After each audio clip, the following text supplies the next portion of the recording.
The ransom note sent to KOLD 13 News, TMZ, and other outlets on February 2, 2026, one day after Nancy Guthrie disappeared from her Catalina Foothills home in Tucson, contained something that has received less analytical attention than almost every other element of this investigation.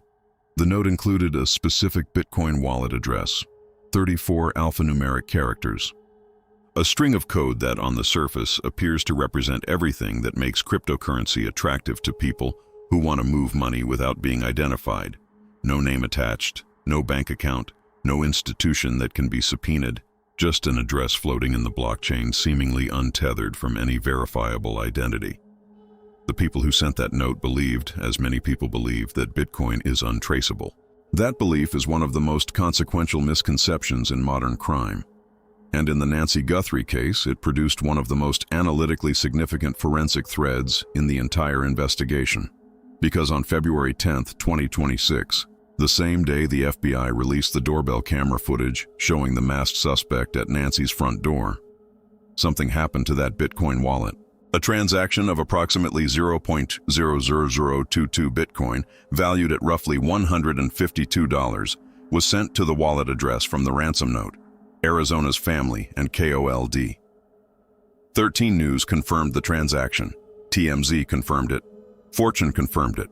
The amount was small. The implications were not. This is the verdict room. We examine the evidence. We follow the facts. And at the end of every investigation, we deliver the verdict. If you are new here, subscribe right now and hit that notification bell. Every week we bring you the forensic depth, the investigative analysis, and the documented record that tells you what is actually known in the cases that matter most. If you are already part of this community, hit that like button right now. It helps more people find this investigation. Now let us build the complete documented picture of the Bitcoin ransom demand, what the transaction to that wallet means forensically, why blockchain forensics experts say the wallet is not useless despite being dormant, and what the technology of Bitcoin tracing actually looks like in a federal criminal investigation. Before we get into the technology, let us establish the confirmed sequence of the ransom communications in this case, because it is more complex than most coverage has presented. The first ransom note arrived on February 2, 2026, one day after Nancy Guthrie disappeared. It was sent via online tip lines to KOLD 13 News and other local Tucson stations and to TMZ. The note demanded an initial $4 million in Bitcoin, with a deadline of February 5th, and stated that the demand would increase to $6 million if the first deadline was missed. The note was addressed to Savannah Guthrie by name. It contained verified specific details about the interior of Nancy's home, the location of her Apple Watch with a white wristband on the floor next to her bed, and the fact that the back porch floodlight was out. Those details, confirmed by CBS News as sourced to investigators familiar with the case, are not guessable from public reporting. They indicate direct knowledge of the property on the night of the abduction. A second note arrived on February 6th, sent through what 13 News confirmed was the same type of anonymizing server infrastructure as the first note, the same technical approach, pointing to the same sender. That note stated that Nancy had perished shortly after being taken, that the sender never intended for her to die, and that she was buried with nature. Savannah Guthrie and her siblings responded publicly to the first note with a video statement. She said, "We received your message and we understand. This is very valuable to us and we will pay." The family also requested proof of life, expressing concern that AI could be used to generate fake responses. A third communication arrived later, a separate note sent to TMZ demanding 1 Bitcoin, equivalent to approximately $68,000 to $70,000 at the time, in exchange for the identity of the kidnapper. That note cited a legitimate Bitcoin address.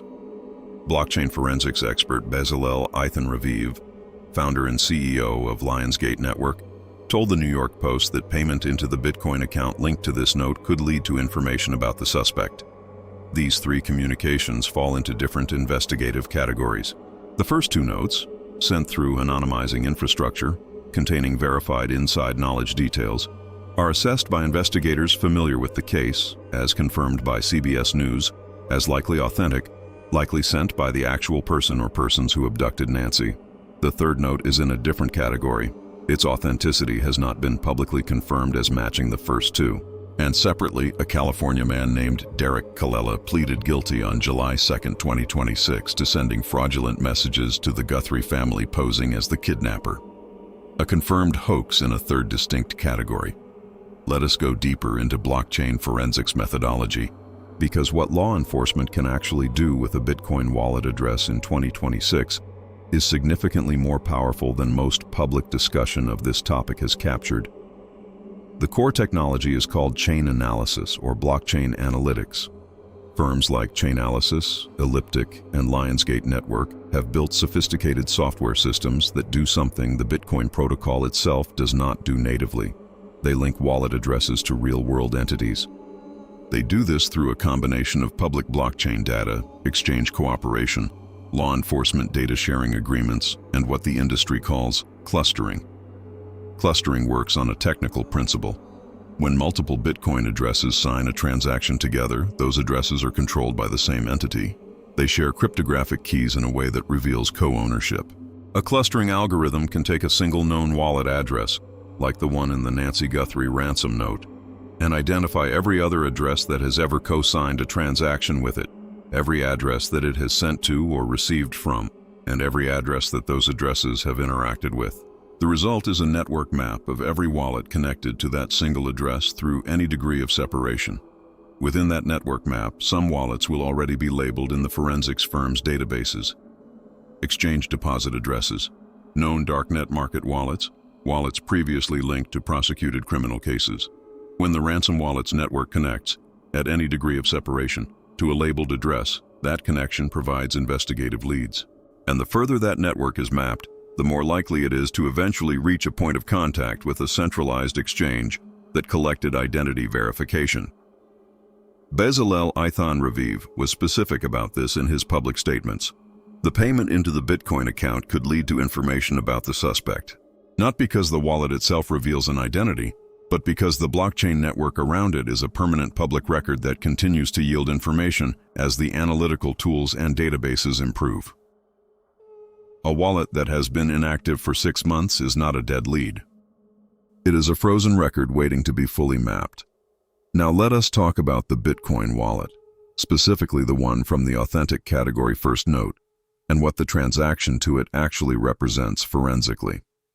On February 10, 2026, blockchain data showed a transaction of approximately 0.0022 Bitcoin, worth roughly $152 at the time, was sent to the wallet address listed in the ransom note. Arizona's family confirmed it. KOLD confirmed it. Fortune reported it. The amount was not disclosed initially. Arizona's family specifically stated it was not releasing the amount.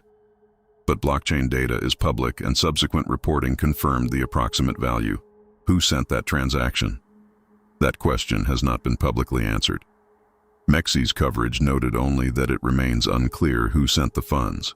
The possibilities are multiple. The Guthrie family or their representatives may have sent a small amount to probe the wallet's activity. The FBI may have sent a forensic test transaction. An independent researcher may have done so. A journalist covering the case may have sent it. The sender has not been publicly identified. What the transaction produced, regardless of who sent it, is a confirmed activation of that wallet in the blockchain record. And that activation is forensically significant for reasons that blockchain experts have now explained publicly in detail. Bezalel Ithan Raviv, founder and CEO of Lionsgate Network, a crypto security and asset recovery firm, spoke to NewsNation and to the New York Post specifically about the forensic implications of the ransom wallet in this case. His assessment, delivered publicly and on record, is this: contrary to public perception, the cryptocurrency transaction at the center of this case is not entirely anonymous. Let us examine why. Because understanding what Bitcoin actually is, and what it is not, is essential to understanding the investigative value of that wallet. Bitcoin operates on a public ledger called a blockchain. Every transaction that has ever occurred on the Bitcoin network is permanently recorded in that ledger, fully visible, fully auditable, never alterable. The blockchain is distributed across thousands of nodes worldwide. No single actor controls it. No government can delete entries from it. No court order can expunge a transaction that has been confirmed. It is, as forensics experts describe it, an immutable public record of every Bitcoin movement in history. What the blockchain does not natively record is the real-world identity of the person controlling a wallet address. A Bitcoin address is a string of characters derived from a cryptographic key. Anyone can generate one without providing identification. That is the source of the misconception that Bitcoin is untraceable. The wallet address itself is pseudonymous rather than anonymous, but the wallet address exists on the public blockchain. And every interaction that wallet has ever had with every other wallet is permanently recorded in that same public ledger. The transaction history of the Ransom wallet, where it received money from, where it sent money to, what other wallets it has interacted with at any point in its history, is fully visible to any investigator with access to blockchain analysis tools. Tools that the FBI absolutely has. Tools that firms like Lionsgate Network provide to law enforcement specifically for this purpose. Fox Business specifically reported on the blockchain forensics dimension of this case, with experts confirming that blockchain technology makes cryptocurrency transactions fully traceable on public ledgers, creating powerful tools for law enforcement investigations. Boring, a blockchain forensics expert who spoke to Fox Business, noted that while criminals may self-custody Bitcoin without using a third party, they still face challenges converting that cryptocurrency to the fiat currency of their choice. As he put it, if a ransom was paid to a Bitcoin wallet and the criminal has control of that money, that's totally possible. But at some point they're going to have to transfer that money into US dollars. And the moment that transfer touches a centralized exchange, a Coinbase, a Kraken, a Binance, any platform that collects Know Your Customer identity verification, the pseudonymous wallet address connects to a verified real-world identity.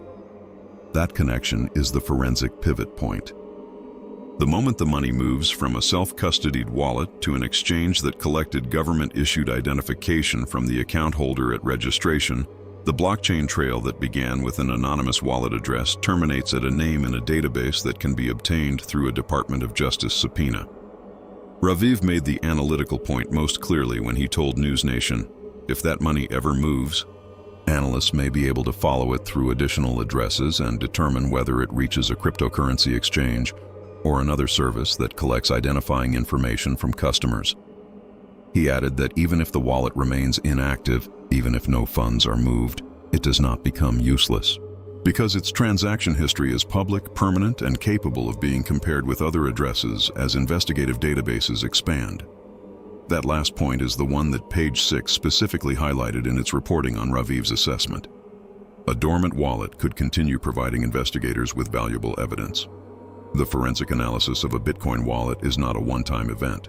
It is an ongoing process in which blockchain analytics firms continuously expand their databases, link previously unknown wallet clusters, and refine their understanding of the network surrounding any specific address.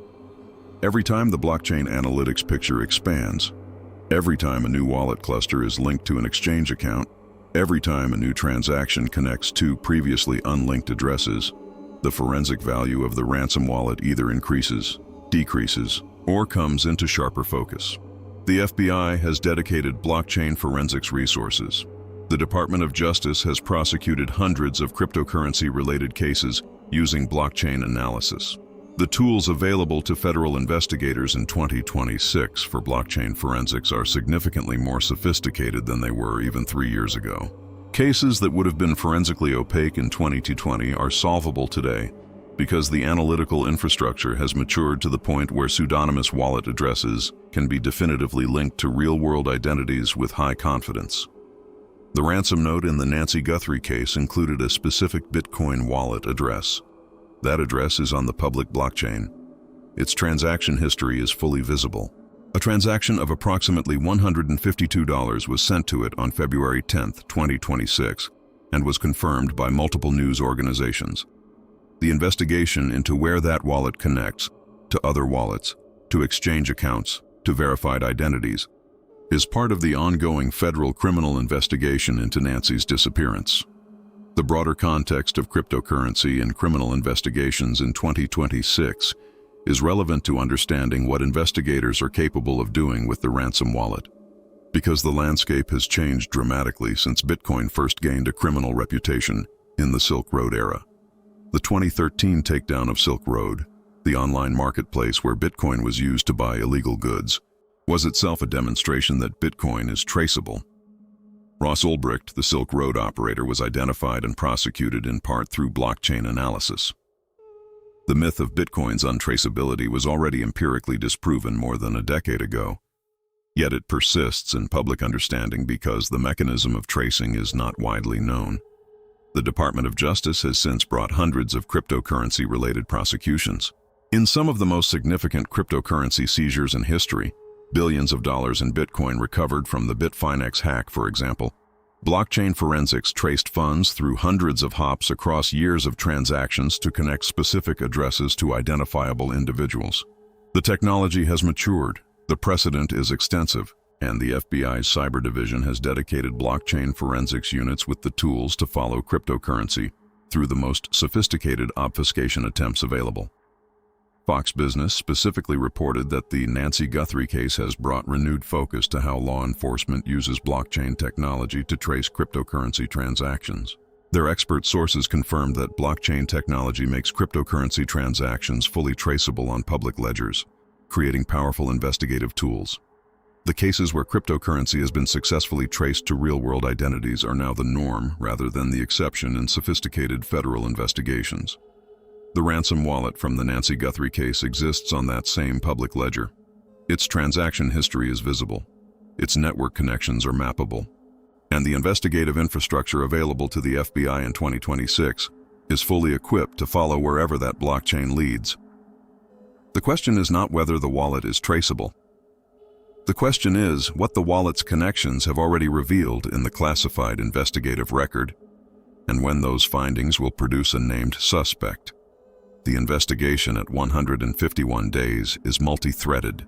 The DNA is at Quantico, being processed through forensic genetic genealogy and through advanced whole genome sequencing techniques applied to the rootless hair sample. The Walmart backpack purchase records are being cross-referenced. The physical suspect description, possible tattoo on the right wrist, possible ring beneath the glove, specific height and build, is published and identifiable by people who know the suspect. And the Bitcoin wallet from the ransom note is on a permanent, immutable public ledger that investigative blockchain analysts are examining through tools that continue to improve.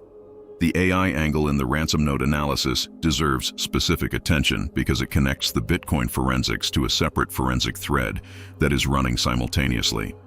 Multiple experts who have publicly analyzed the language of the two authentic category ransom notes have noted specific linguistic characteristics. The word perished rather than died or passed away. The phrase buried with nature. Structural elements of the sentences that feel either like the careful formality of a non-native English speaker working with translation assistance, or like text that was generated or refined using an AI language model. If an AI tool was used to compose or refine the ransom notes, that tool leaves a forensic fingerprint in the text. AI-generated text has characteristic patterns that trained linguistic analysts can identify. Specific syntactic constructions, specific vocabulary preferences, particular rhythmic qualities, consistent avoidance of certain grammatical structures that native speakers use intuitively. The FBI employs forensic linguists specifically for this kind of analysis. The notes exist as evidence. The language analysis is ongoing. What makes the AI angle forensically significant in combination with the Bitcoin angle is this.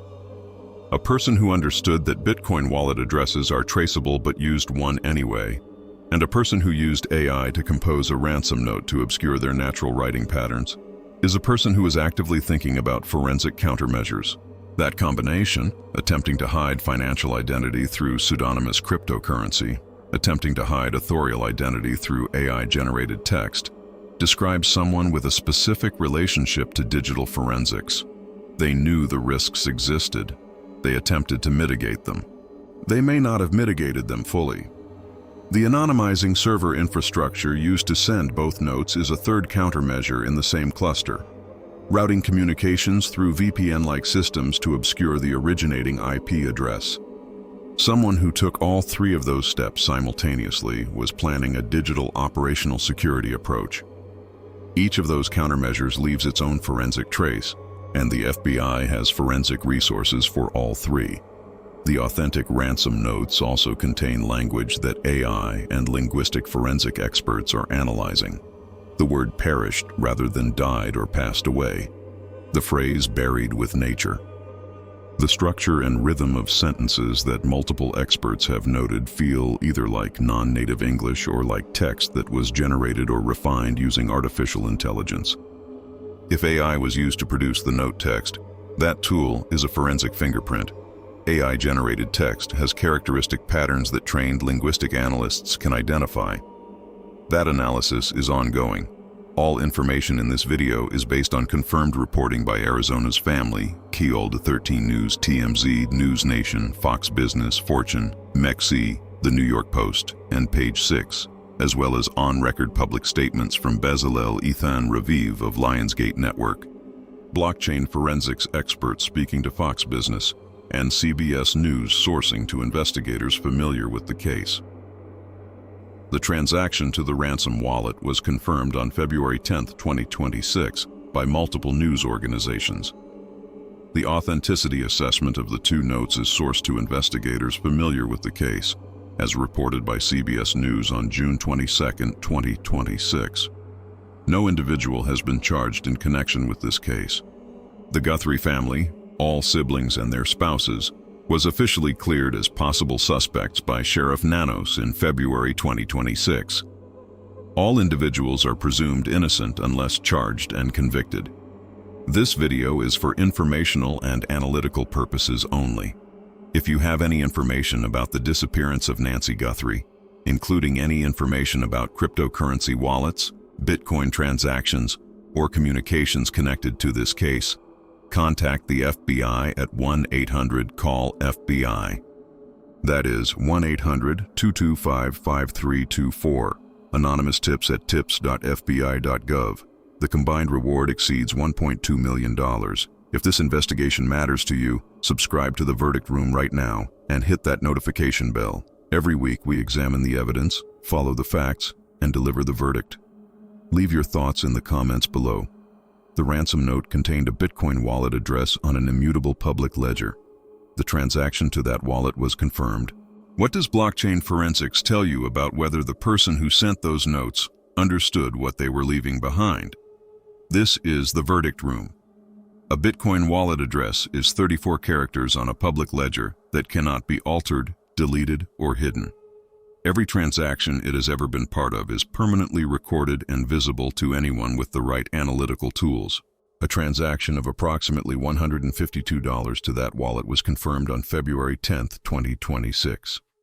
The forensic work on that wallet, following its transaction history, mapping its connections to other addresses, waiting for the moment the money moves toward an exchange that collected identity verification, is ongoing.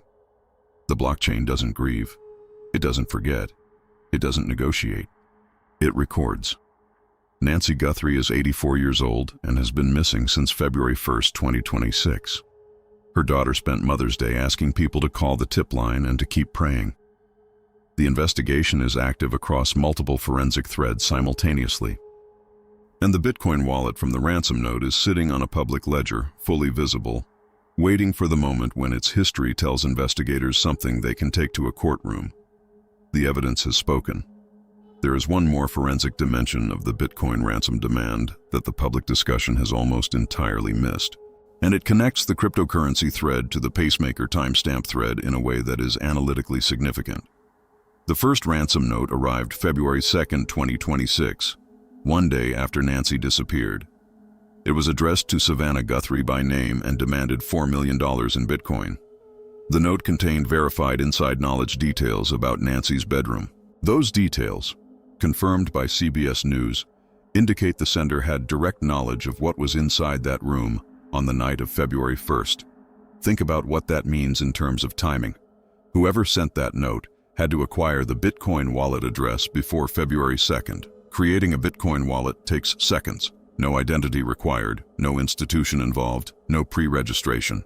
But the decision to demand Bitcoin specifically, the decision to use anonymizing server infrastructure, and the decision to address the note to Savannah Guthrie by name all had to be made and executed within 24 hours of the abduction.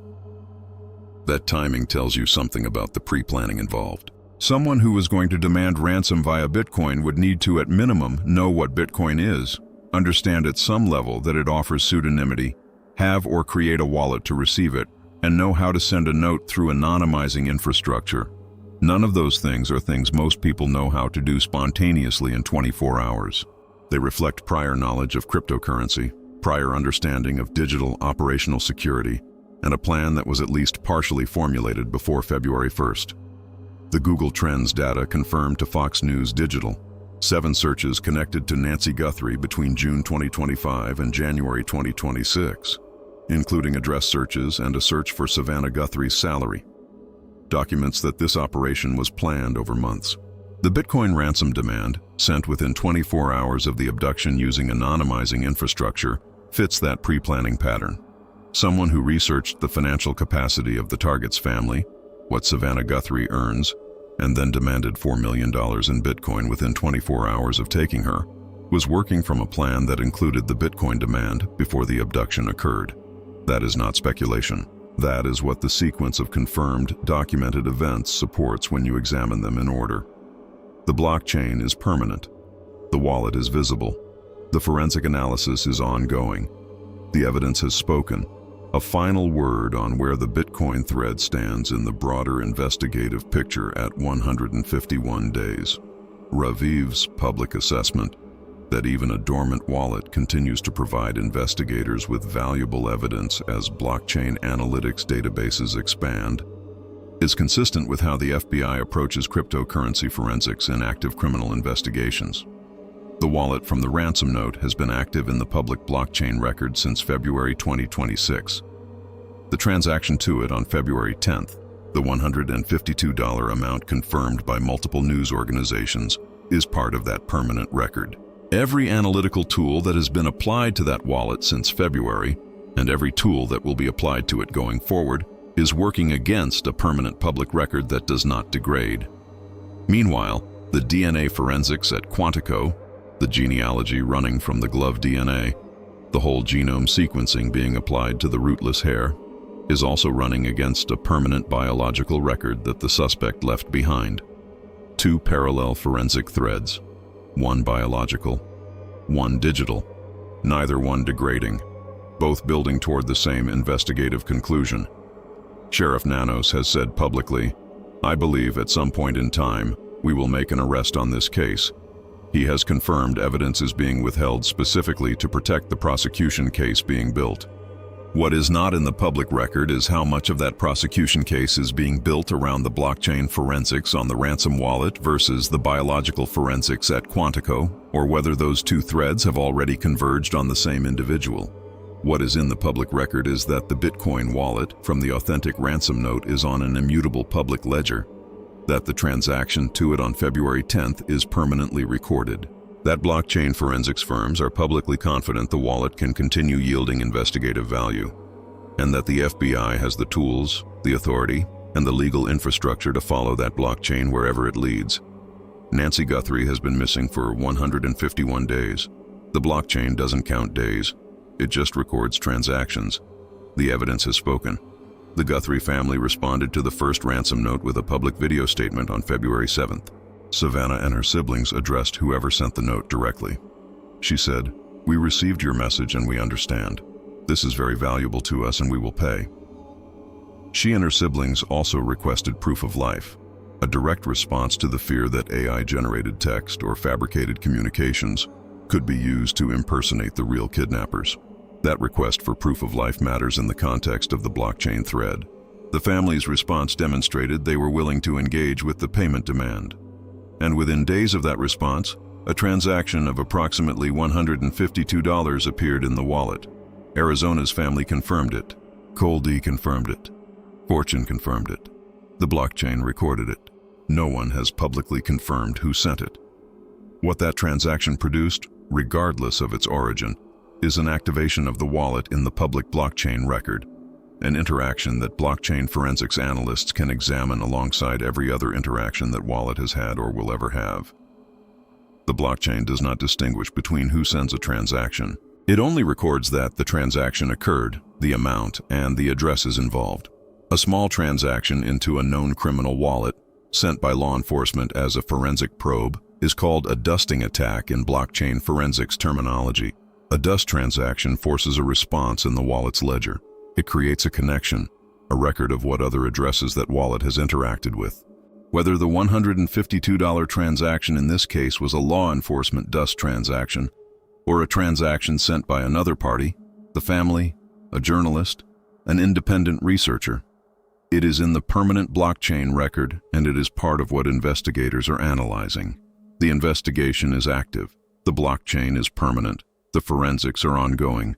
Nancy Guthrie deserves answers. The evidence has spoken.